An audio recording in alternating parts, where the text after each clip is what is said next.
anak-anak, apa kabar? Semoga kalian dalam keadaan sehat ya. Berjumpa kembali dalam pelajaran bahasa Indonesia. Untuk kali ini kita akan belajar tentang surat pribadi. Pertama, kita harus tahu dulu surat itu apa ya. Surat adalah sarana komunikasi untuk menyampaikan informasi secara tertulis dari satu pihak kepada pihak yang lain. Nah, kalau surat pribadi berarti surat yang disampaikan secara pribadi kepada orang lain yang isinya mengenai hal-hal yang berkaitan dengan pribadi seseorang. Dalam penulisan surat pribadi tidak ada ikatan atau aturan-aturan tertentu, jadi tergantung dari pribadi masing-masing.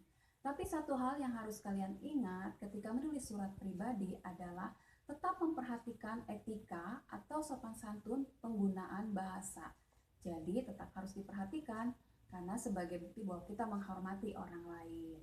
Nah, selanjutnya surat pribadi itu ada dua macam. Yang pertama kekeluargaan, yang kedua adalah surat setengah resmi.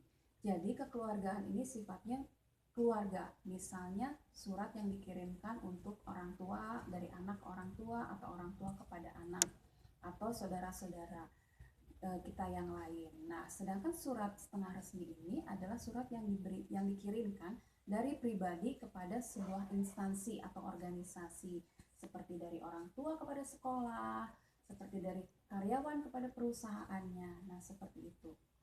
Nah, selanjutnya kita perlu tahu bagian-bagian dari surat pribadi.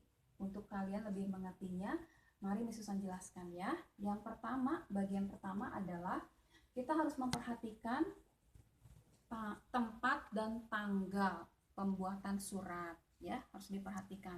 Kalau misalnya kita membuatnya di Bandung, berarti Bandung 20 April 2020. Kemudian yang kedua adalah nama dan alamat yang dituju. Jadi siapa yang dituju dan alamatnya di mana kita cantumkan di situ. Nah, selanjutnya bagian dari salam pembuka. Salam pembuka ini berisi salam yang kita ucapkan di awal, biasanya menggunakan assalamualaikum atau salam sejahtera. Biasanya disesuaikan dengan agama masing-masing. Selanjutnya adalah bagian paragraf pembuka. Paragraf pembuka ini isinya menanyakan kabar atau keadaan orang yang kita tuju. Kemudian yang kelima adalah paragraf isi. Paragraf isi ini berisi tentang hal-hal yang berkaitan dengan maksud tujuan kita membuat surat pribadi tersebut kepada orang yang kita tuju. Nah, selanjutnya yang keenam adalah paragraf penutup. Paragraf penutup ini berisi tentang permohonan maaf, terima kasih, dan permohonan undur diri. Kemudian terakhir adalah salam penutup. Salam penutup kembali lagi mengucapkan salam.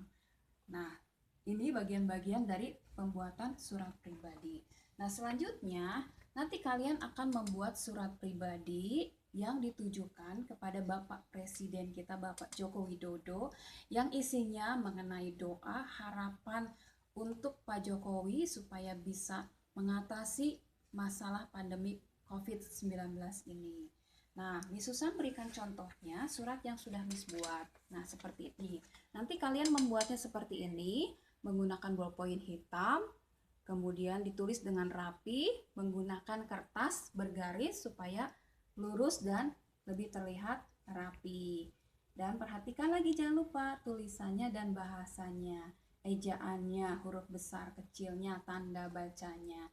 Ya, sampai di sini dulu pelajaran bahasa Indonesia. Apabila kalian mau bertanya atau ada hal yang tidak dimengerti, boleh kalian tanyakan melalui WA. Terima kasih, sampai berjumpa kembali.